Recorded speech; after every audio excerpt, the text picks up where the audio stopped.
Hello and welcome. I'm Asuma Katauka and you are watching News X World. Let's take a look at some of the top stories. US President Donald Trump has stated that negotiations over the proposed peace plan for Gaza have been very successful and expects the first phase of the plan to be completed by the end of the week. French Prime Minister Sébastien Lecornu resigns just weeks after appointment. This also came hours after he unveiled the first names of his government. The French stocks dropped sharply, and as did the euro following news of his resignation. Activists detained by Israeli authorities from the Global Smooth flotilla continue returning home, with citizens of Spain, Tunisia landing in their home countries after being deported by Israel. A 17-year-old boy and a 43-year-old woman were killed while 14 others were injured in a shooting incident in Alabama's capital, Montgomery. Police say multiple individuals pulled out weapons and started firing after the first shots were fired. No arrests have been announced so far, and the investigation is still underway. Police are investigating the crime scene in Sydney's inner west after a man allegedly fired around 50 bullets at passing cars from his property, wounding at least 16 people. The suspect is under custody, and police have also recovered 2 rifles from the scene. 2 wildfires have destroyed nearly 400 hectares in the north of the French island of Corsica. According to authorities, nearly 180 firefighters, 50 vehicles, and 4 aircraft were mobilized to tackle the 2 blazes. Australia has signed a new defense agreement with Papua New Guinea, its first in more than 70 years, as Canberra seeks to block China from expanding its security presence in the Pacific under the Puk-Puk Defense Treaty, which is the first signed by Papua New Guinea. Australia and its northern neighbor are obliged to come to each other's aid if attacked. The treaty allows as many as 10,000 Papua New Guineans to serve with the Australian Defence Force under dual arrangements. Rescue operations in Indonesia's tragic school roof collapse reached the final stage as the death toll climbs to 49 people.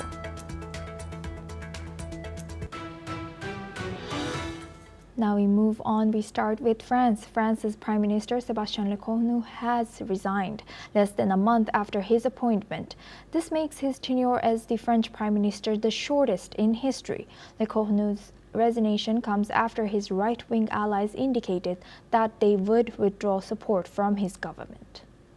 Lecornu, a former defense minister, was appointed as the prime minister by President Emmanuel Macron last month. His resignation came hours after he had named ministers for his prospective government.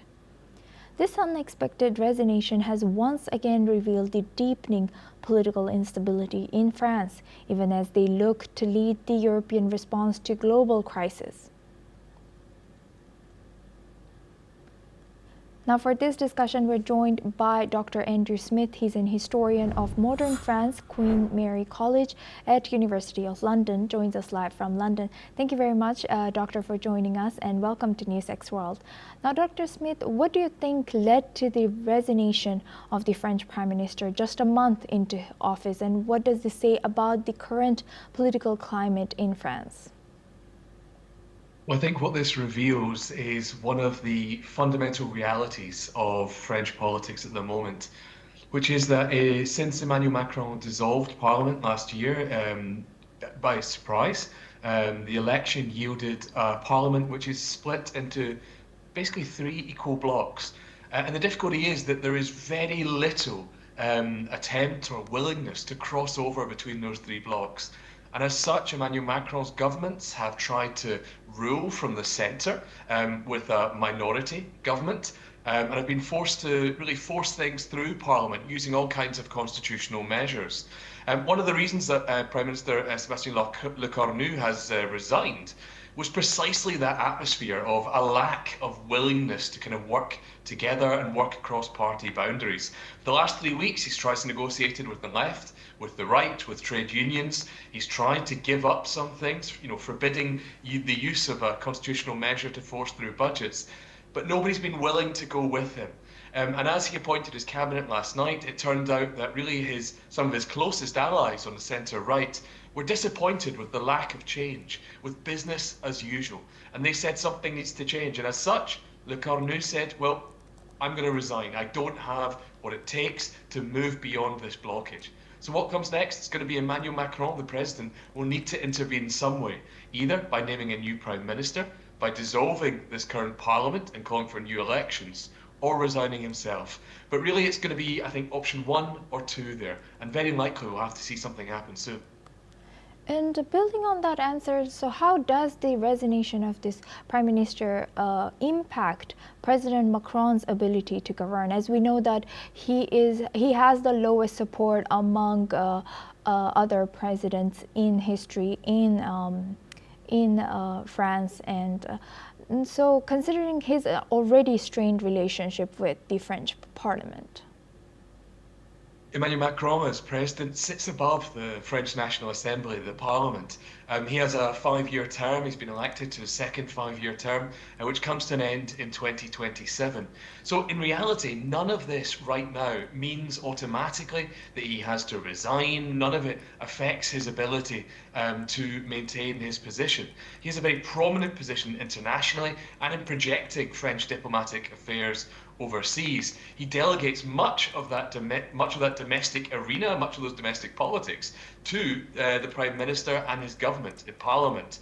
So actually this is one of these odd situations where this instability, this chaos, this kind of immobilism within the French Parliament doesn't automatically touch the President, no matter how unpopular he becomes as a result. And actually one of the reasons for the immobilism in Parliament, for the lack of ability to work across borders and party lines, is that really people are looking ahead to the presidential election in 2027. Too many people are focused on what is going to come in 2027, positioning themselves for a run at the presidential, and too few are willing to work in the interests of Parliament and the French people. And that's why I think there will need to be some change to the Parliament, whether it be a new Prime Minister or a dissolution of Parliament leading to new legislative elections. And that change will need to come this week, I think. Right, that is so interesting. And Doctor, so some were speculating in the news that the French Prime Minister could have used Article 49.3 of the French Constitution, but he did not, and ended up, hence French government is here now. Do you think people will still question why he didn't use it, or do you think there are people speculating that he should have used it? What are your thoughts? Well, it's a very good point, a very good question. It's something that especially the centre-left has been calling for in order, as a condition to work with the government. They've said stop using this mechanism, which we feel is undemocratic. Now, what Le Cornu promised is that he wouldn't use this to push through budgetary measures, but instead he would, bring it to the Assembly, to Parliament, in order that discussion could try and find a way round. Now, the reality is that every time the government uses Article 49.3, the opposition can use a motion of censure. That's what's called a provoked motion of censure, in which, if the government loses that confidence vote, it will collapse and have to stand down, as we've seen a number of times already. However, it is worth noting that there is also what's called a spontaneous motion of censure that's allowed for in that Article 49 of the French Constitution. So the reality is that even if Le Cornu's government had stood, even if his cabinet had met today, even if he had given his policy speech tomorrow, it's very likely that the left especially would have registered one of those motions of censure. So it's a really difficult thing to say whether or not giving up on 49.3 was a mistake.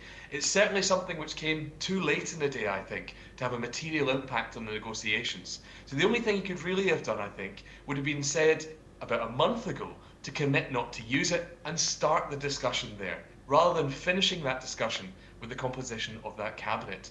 And so, the constitution, I think, is not the thing at fault. In reality, it continues to be that political division in parliament and the need for politicians to work beyond their own party interests and in the service of the country. Right. And what role do you think social issues, labor strikes, protests, we see a lot of protests happening, and economic concerns played in the Prime Minister's resignation? Also, how are this continuous resignation or change of Prime Ministers shaping French politics today?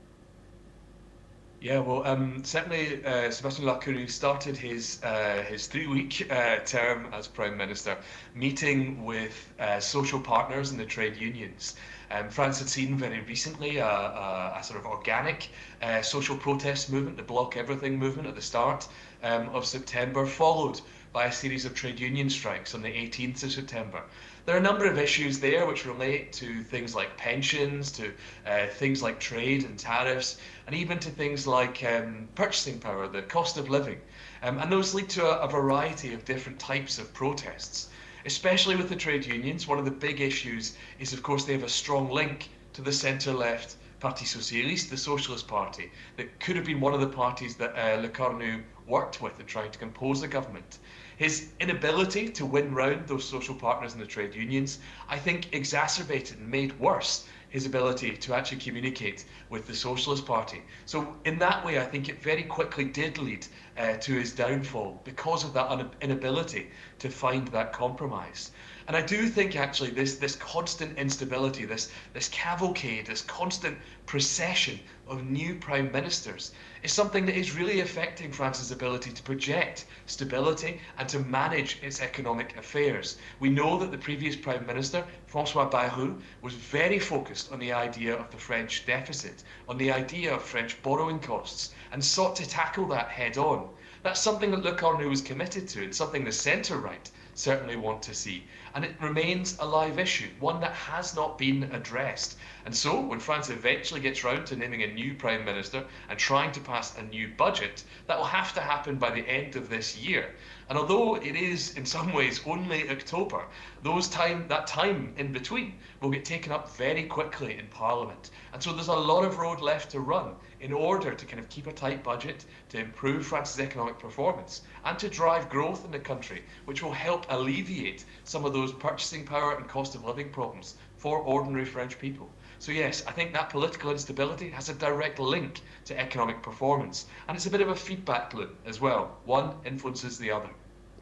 And lastly, you already mentioned that French people are looking ahead, even the politicians are looking ahead and preparing for the upcoming election. So looking ahead, how will this moment in French history be remembered? Do you think this could set a stage for larger political changes? I think it's something that will definitely lead to a moment of political change. We do see a lot of instability right now.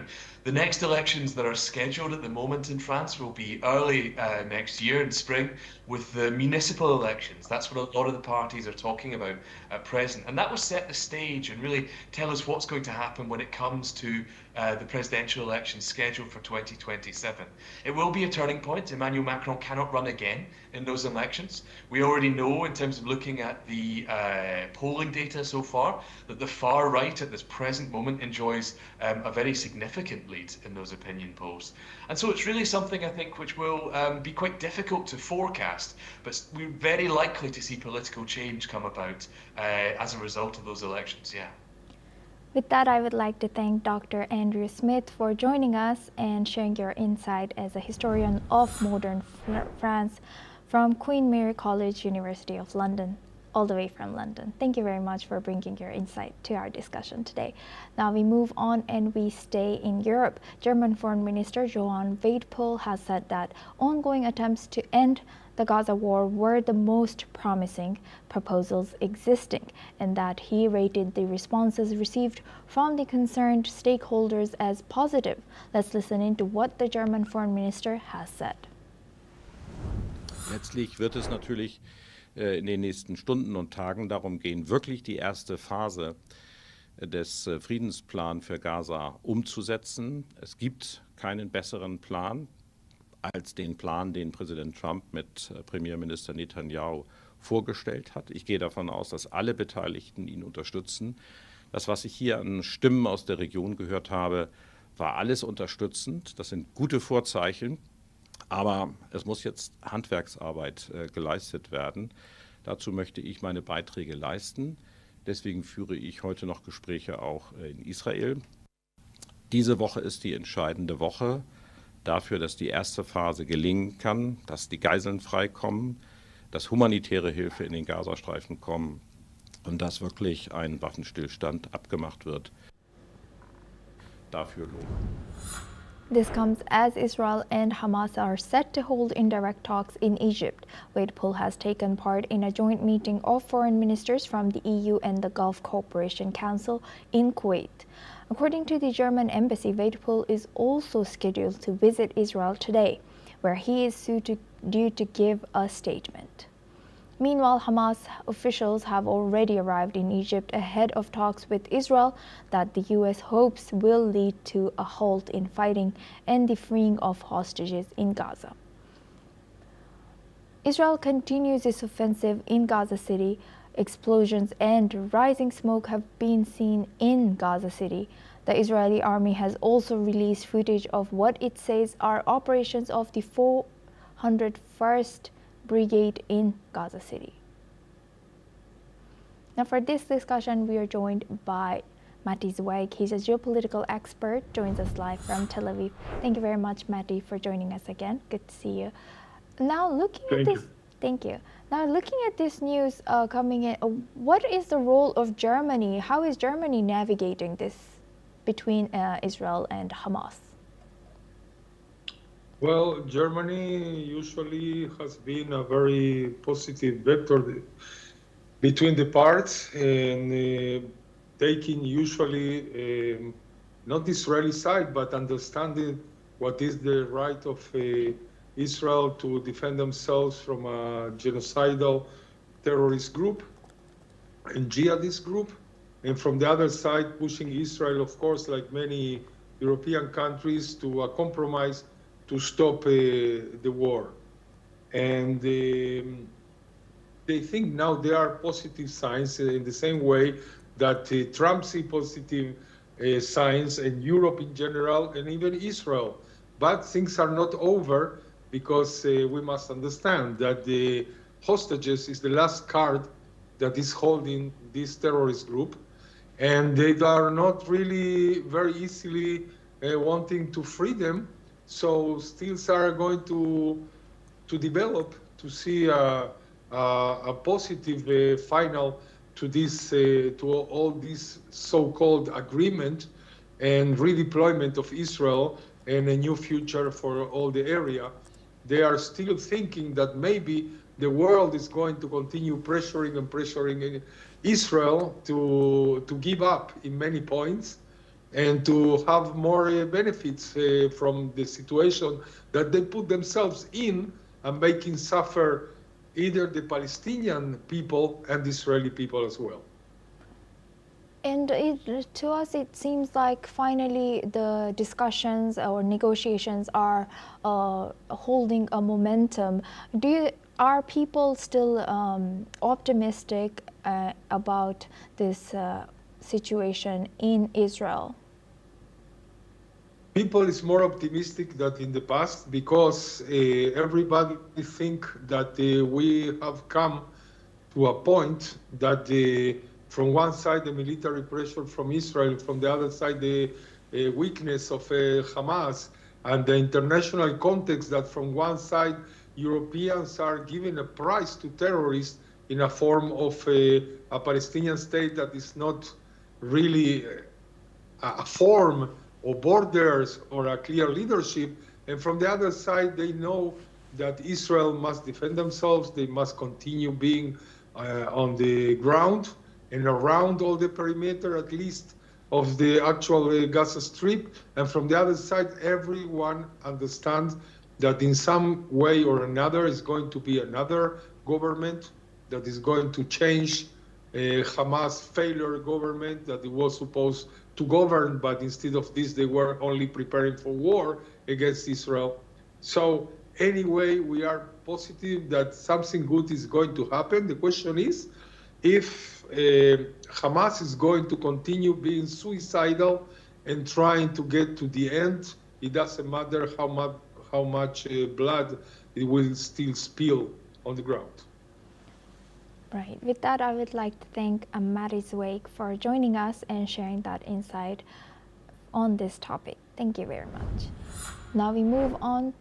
The Kremlin has denied claims that China is supplying Russia with satellite intelligence for its war with Ukraine.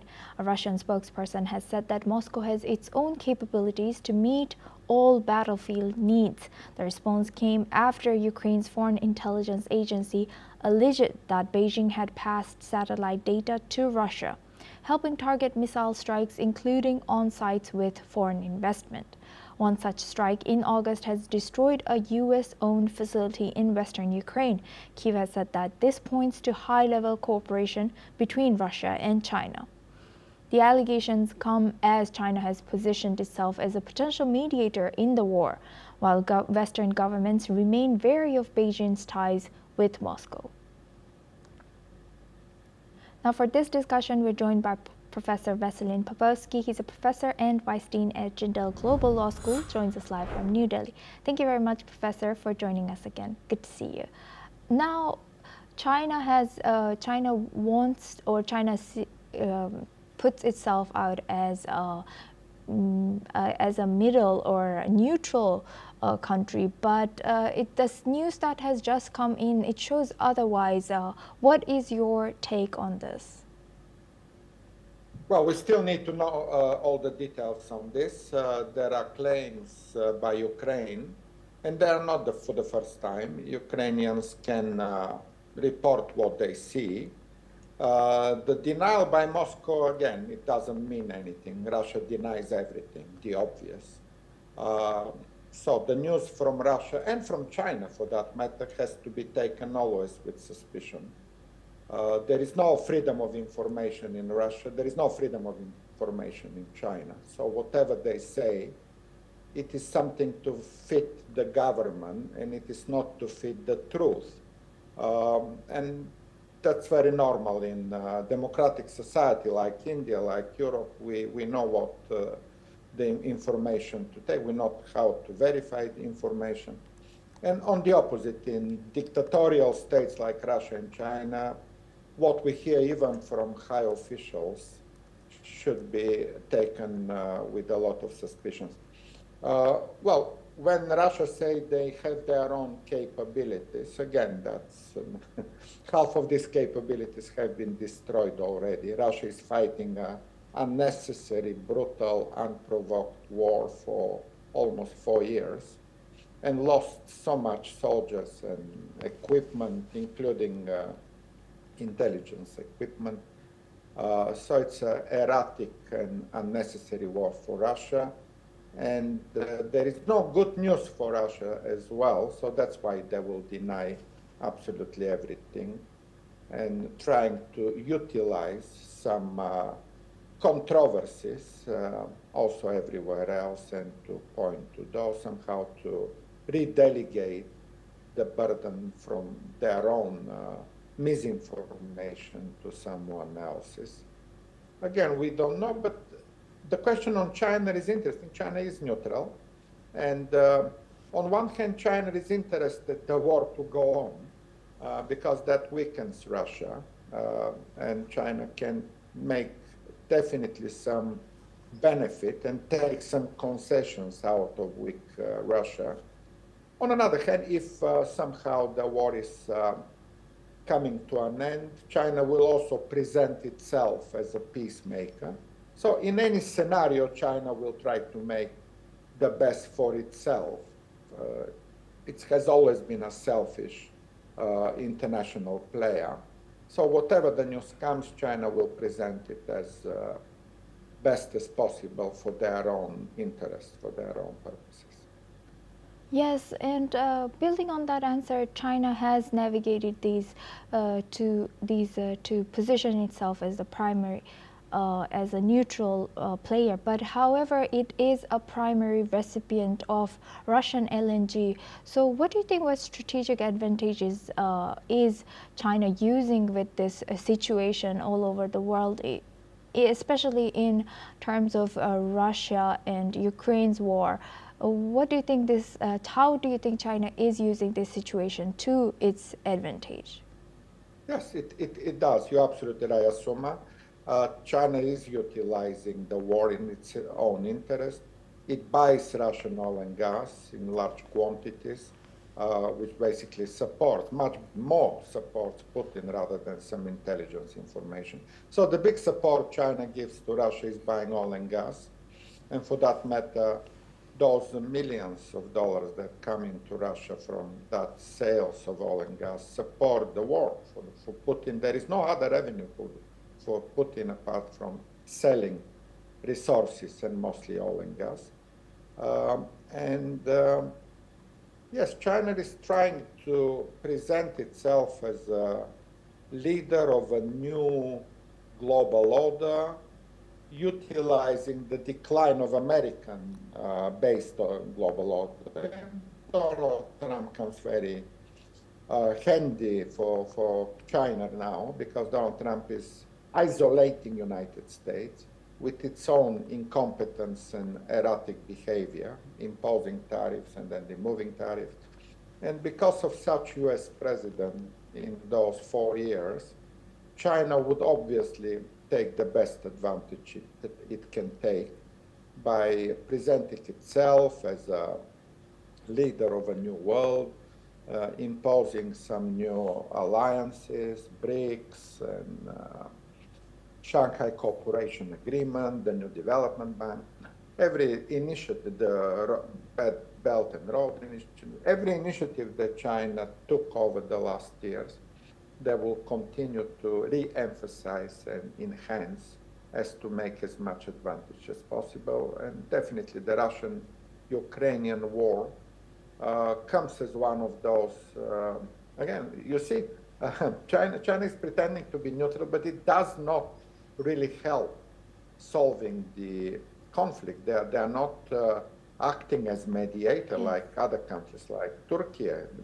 There were negotiations in Istanbul. There are attempts by other players in the world, Qatar and the Vatican and even United States, trying to make some conversations with both sides. China is not doing that. And how China is a global player if they do not engage in active mediation between Russia and Ukraine, I will ask.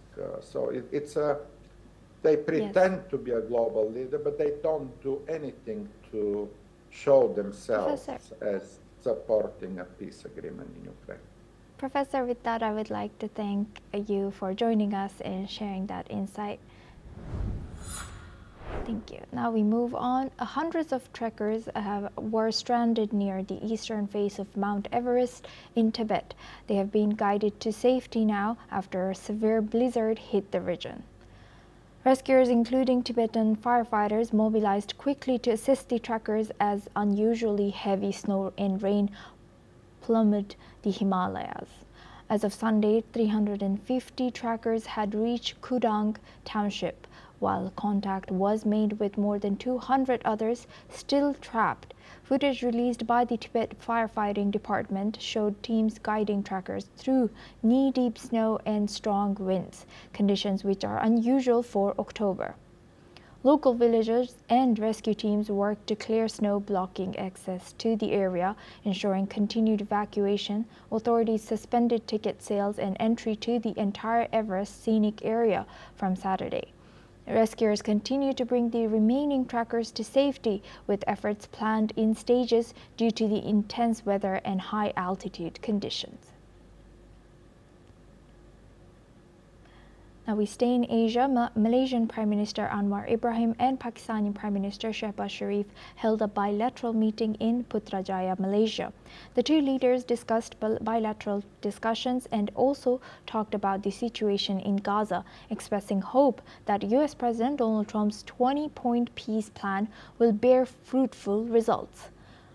While the Malaysian Prime Minister stated that he disagrees with some points in the plan, he also said that he's hopeful for cessation of hostilities and what he called the insane bombings and killings by Israel. Let's listen to what the leaders have said after the meeting. We jointly, of course, look favorably at the 20-point peace initiative by President Donald Trump.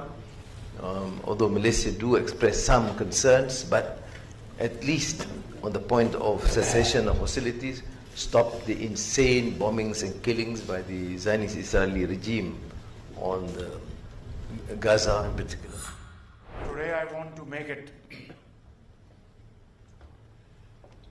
publicly known that Pakistan wants to join hands with Malaysia, not only to benefit from your experience, but have joint ventures, mutually beneficial projects. Now we move on and we stay in Asia. Iran has announced that it will not immediately resume nuclear talks with European countries following the reimposition of sanctions. The Foreign Ministry has said that while diplomacy and consultations will continue, there are no current plans to negotiate. Let's listen into what he has said.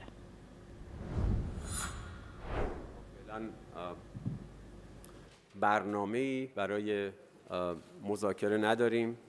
در این مرحله ما متمرکز هستیم بر بررسی آثار و تبعات ناشی از اقدام سه کشور اروپایی و آمریکا. Now this comes after Britain, France and Germany reinstated sanctions on Iran last month, triggering a snapback of UN sanctions. Western nations led by the US and Israel accuse Iran of pursuing nuclear weapons, a claim Tehran denies, insisting its nuclear program is for peaceful purposes. Iran has also warned that renewed sanctions could end its cooperation with the International Atomic Energy Agency, raising concerns over monitoring of its nuclear activities. This is all we have time for. We will continue to bring you more news updates from around the world.